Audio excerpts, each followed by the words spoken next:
com a qual temos contribuído sempre. Queremos também, irmãos, agradecer, nossa gratidão ao pessoal do louvor, nosso irmão Jorge, nosso irmão Jó, a Juninho, Lucas, no som, nosso irmão Ítalo, e aqui na transmissão, nosso irmão Eduardo e nosso irmão Gustavo. Deus continue abençoando esses jovens, esse trabalho maravilhoso que eles têm feito para a glória e honra desse Deus.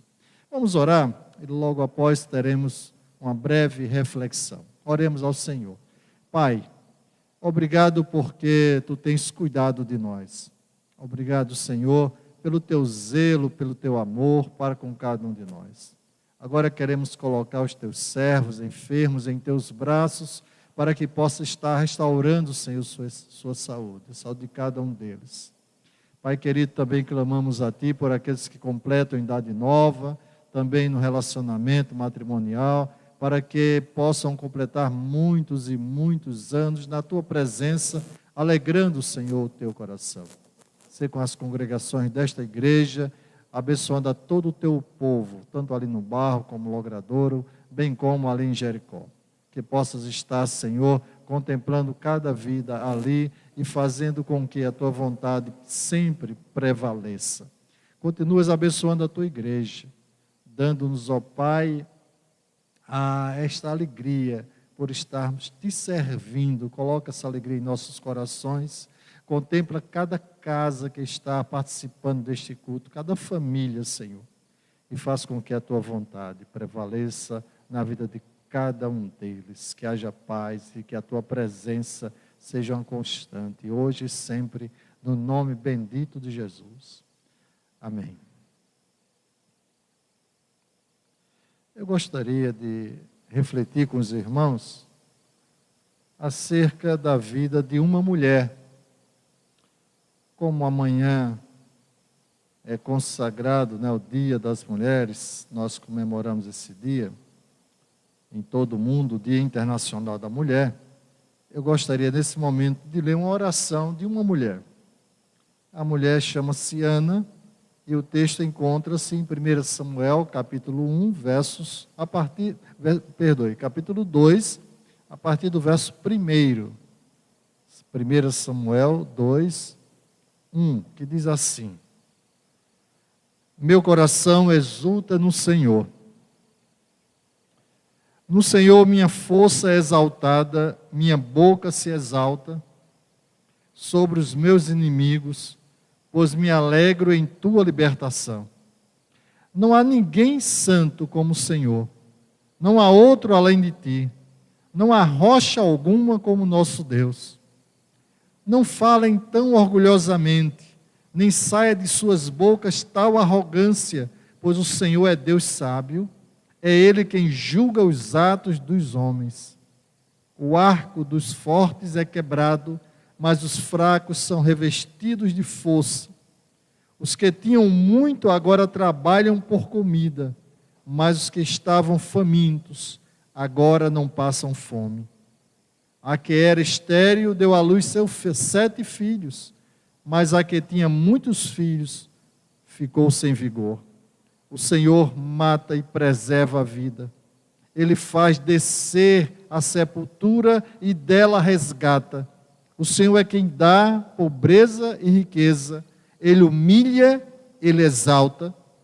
Levanta do pó o necessitado e do monte de cinzas ergue o pobre. Ele os faz sentar-se como príncipes e lhes dá lugar de honra. Pois os alicerces da terra são do Senhor, sobre eles estabeleceu o mundo. Ele guardará os pés dos seus santos, mas os ímpios serão silenciados nas trevas, pois não é pela força que o homem prevalece. Aqueles que se opõem ao Senhor serão despedaçados. Ele troveja do céu contra eles. O Senhor julgará a terra até os confins da terra. Ele dará poder ao seu rei e exaltará a força do seu ungido. Que coisa, que oração, irmãos. Que oração. Não é pela força que vem a vitória. É o Senhor que dá a riqueza e a pobreza. Deixa-me falar um pouquinho antes de chegar a Ana, que é interessante a gente conhecer um pouco o contexto dessa história.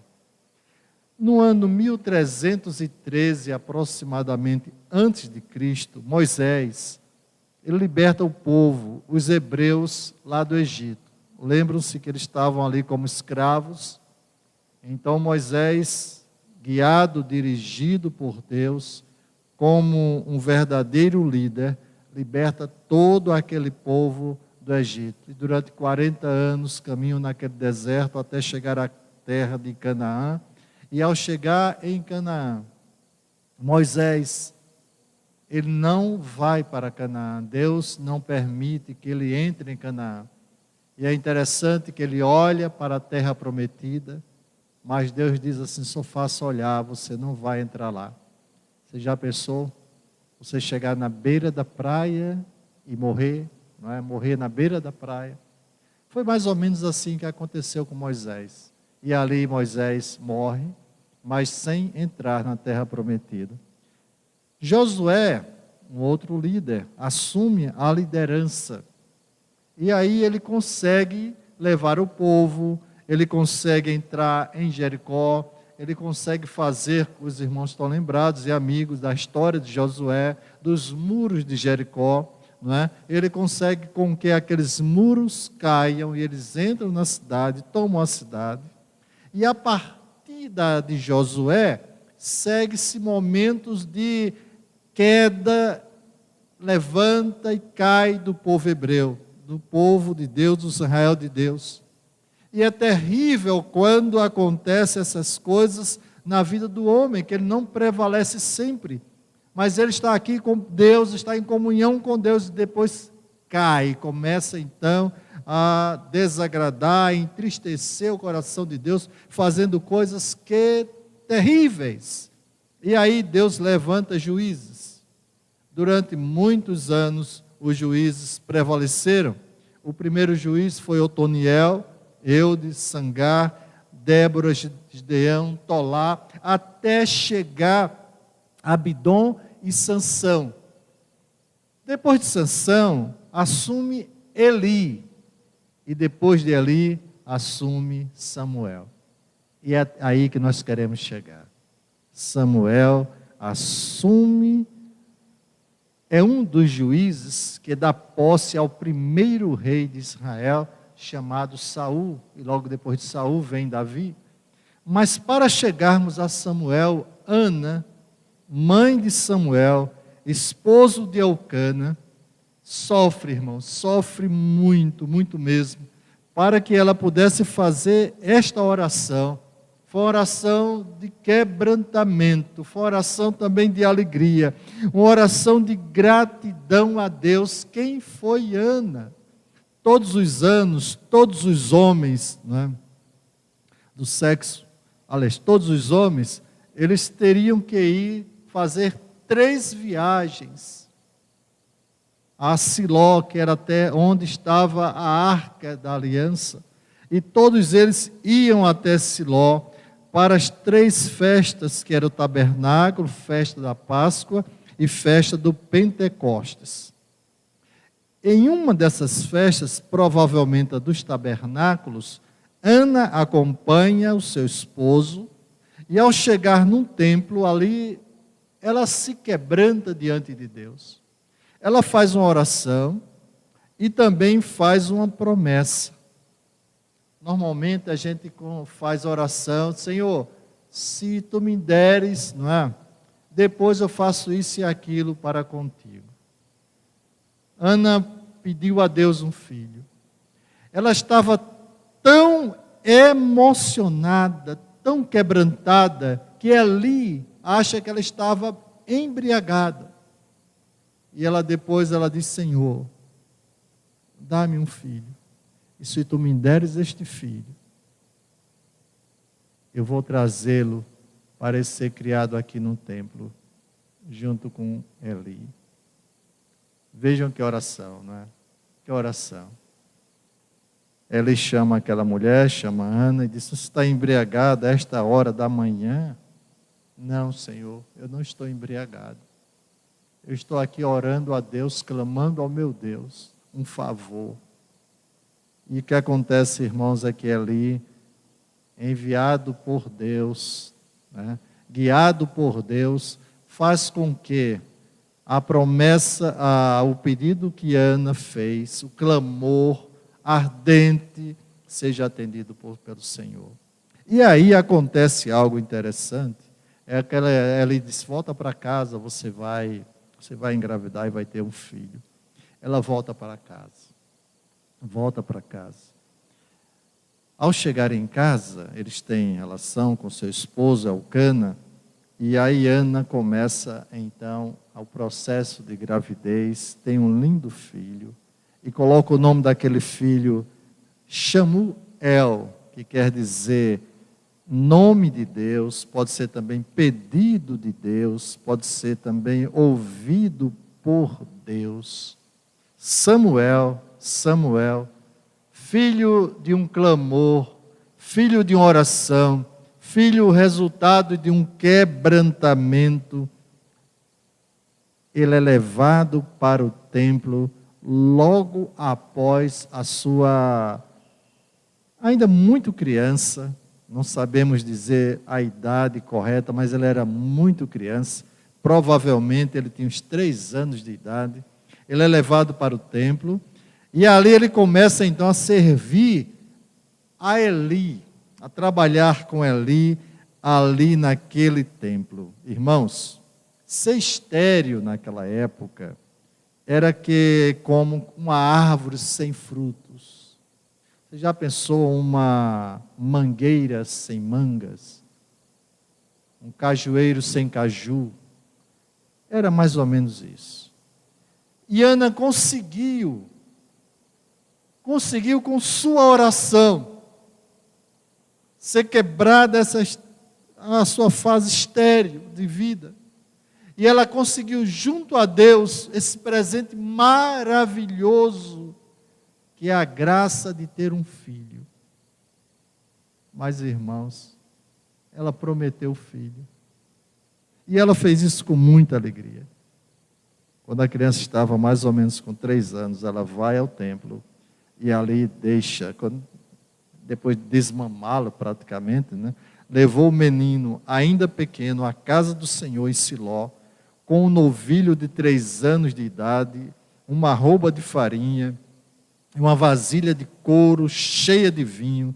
Eles sacrificaram o novilho e levaram o menino a Eli, e ela disse: meu Senhor, juro por tua vida que eu sou a mulher que esteve aqui ao teu lado, orando ao Senhor. Era este menino que eu pedia, e o Senhor concedeu-me o pedido. Por isso agora eu dedico ao Senhor, por toda a sua vida será dedicado ao Senhor. E Eli adorou ao Senhor. O que é que a gente chega a aprender? Qual a lição que esse texto tem para a minha vida e para a sua vida? Primeiro, Ana, essa mulher, ela vai ao templo orar.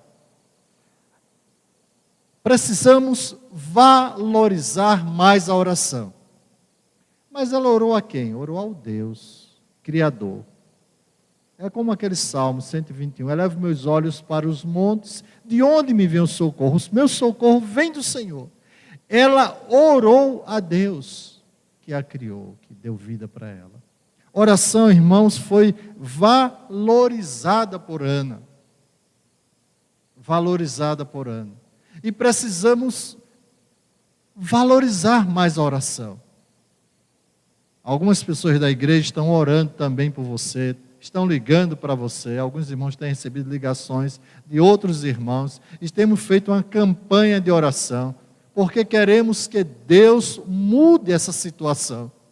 Mude esse quadro, abrevie os dias de pandemia. Precisamos estar em oração. Oração é a mola, não é? Oração. Mas em segundo lugar, irmãos, Ana, ela esperou no Senhor. Orar e esperar no Senhor. Esperei com paciência no Senhor. Ele ouviu o meu clamor e atendeu. Esperar no Senhor. Quantas e quantas pessoas estão esperando, eu não sei em quê, mas precisamos aprender com esta mulher a esperar no Senhor, porque esperando no Senhor, ela conseguiu engravidar, uma mulher que era estéril, conseguiu ter um filho, um lindo filho. Esperar no Senhor é a resposta. A nossa paciência parece-me que está indo embora, não é? A gente quer as coisas muito de imediato, somos imediatistas, e precisamos esperar no Senhor, assim como Ana esperou no Senhor. E a outra coisa, irmãos, que Ana fez, essa mulher fez, foi voltar para agradecer ao Senhor. Uma das coisas que hoje nós estamos vendo em muita gente é o não voltar para agradecer. Nós somos abençoados por Deus, clamamos a Deus, Deus responde nossas orações e nós não voltamos para agradecer. Aconteceu um fato comigo alguns anos atrás. Uma senhora estava muito doente aqui em Patos, e eu estive no hospital visitando aquela senhora. E ela gostou muito da minha visita, nós oramos, e ela me disse uma coisa, ela me disse o seguinte: pastor, assim que eu sair daqui, vejam bem, o primeiro lugar que eu vou é na sua igreja, agradecer a Deus pela cura que Ele vai me dar. Passou-se o tempo, passou-se os dias, aquela mulher saiu do hospital, mas nunca veio a esta igreja. Ela adoeceu, voltou ao hospital, não aqui, mas voltou em João Pessoa. E eu estive lá visitando aquela senhora em João Pessoa. Ela olhou para mim, já sem poder falar. Ela dizia assim: pastor, me perdoe por eu não ter ido à sua igreja. Não, o problema não é comigo. A promessa que a senhora fez não foi para mim. A senhora foi curada, eu não sei se foi curada ou não, mas saiu do hospital. E a primeira coisa que a senhora deveria fazer era procurar uma igreja para agradecer a esse Deus maravilhoso na presença de outros irmãos. Não é verdade? Ana poderia ter dado qualquer desculpa a Eli. Eli, essa criança está muito nova, não dá para deixar ela ir. Eu vou sentir saudade ali dela, eu vou morrer se essa criança. Mas Ana não fez isso. Que exemplo de mulher. Ela pegou seu único filho e levou para trabalhar no templo, para fazer alegre, ou tornar alegre o coração do Senhor. Meus queridos irmãos e amigos, o que estamos pedindo a Deus, a Jesus, não é? É para a glória de quem? É para a sua glória ou é para a glória de Deus? Quando você pede saúde para alguém, pastor, ore pela saúde de fulano, essa saúde é para quê? Essa saúde é para se prostituir, para se drogar? Essa saúde é para quê? Ou essa saúde é para a glória de Deus, é para glorificar o nome de Deus? Quando nós pedimos que alguém seja liberto, não é, de alguma coisa, ou conceda a alguém um emprego, pastor, ore pelo meu filho que ele está desempregado, mas esse emprego é para quê?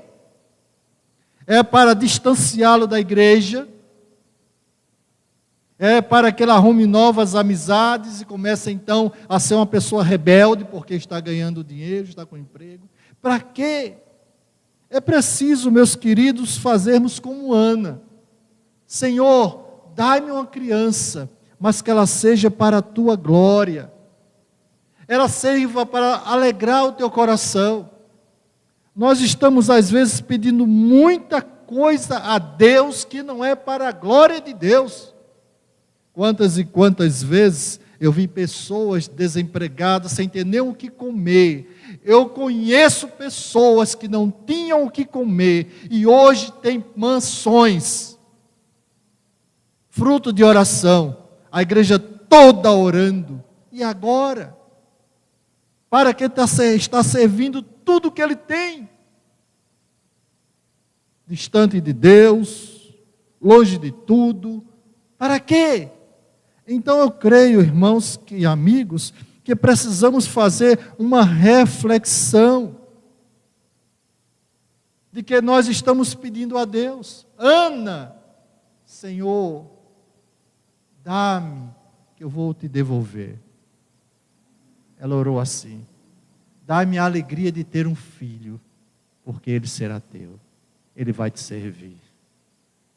Irmãos, precisamos refletir mais, porque aquilo que estamos pedindo a Deus vai fazer diferença no reino. Será o que o meu pedido a Deus por alguém que está sofrendo no leito da dor vai fazer com que Deus se alegre com a sua saúde, com a sua vida, com o seu bem-estar? Ou vai tornar uma pessoa amarga, distante do Senhor, que agora com saúde, não é? Estamos devolvendo a Deus o que temos pedido. Eu creio, irmãos e amigos, que precisamos refletir um pouco, nesse momento, acerca do que Ana fez. Mas não somente refletir acerca do que ela fez, mas imitá-la. Imitá-la quando ela pediu, ela disse: vai ser para a tua glória, Senhor. Dai-me um emprego que vai ser para a tua glória. Dai-me um filho que ele vai ser o teu servo. Eu quero colocá-lo aos teus pés. Dai-me saúde, Senhor, porque eu quero usar minha saúde para alegrar o teu coração. Livra-me dessa pandemia, para que eu seja útil no teu reino. E não livrar da pandemia para você ser um corrupto, um assassino, um ladrão. Os irmãos entendem? Que lição maravilhosa Ana deixou para cada um de nós. Que lição maravilhosa. A lição do clamar a Deus. Pedir algo a Deus, mas que para que seja para a sua honra e para a sua glória. Eu creio que essa é a oração que devemos fazer ao Senhor também hoje à noite. Pedir ao Senhor que nos dê forças, que nos dê saúde, que inunda os nossos corações com a sua paz, para alegrarmos o seu coração. Que nos dê uma esposa, você pode orar: Senhor, dá-me uma esposa, mas para que juntos possamos glorificar o teu nome.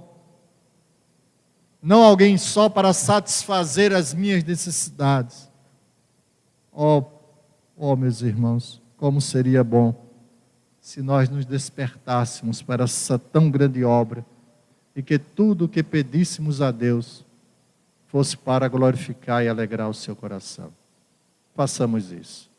Nesse dia em que nós estamos hoje à noite, comemorando desde já antecipado o Dia da Mulher, que todas as mulheres sigam o exemplo de Ana, mas não só as mulheres, que todos os homens, todos os jovens e adolescentes sigam o exemplo de Ana.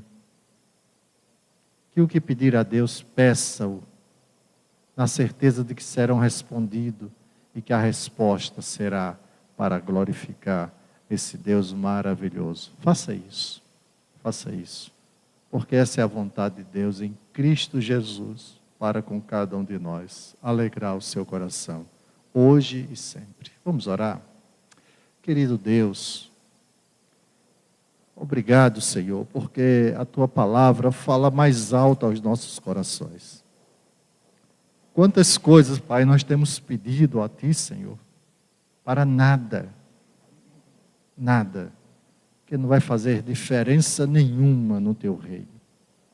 Mas, Senhor, que possamos estar sempre te pedindo algo que vai fazer diferença. Ó Pai querido, nos usa como instrumentos vivos em tuas mãos. Que a saúde que estás nos dando sirva, Senhor, para proclamar o teu evangelho. Que a renda que estás nos dando, dinheiro, salário, sirva para que o teu reino cresça.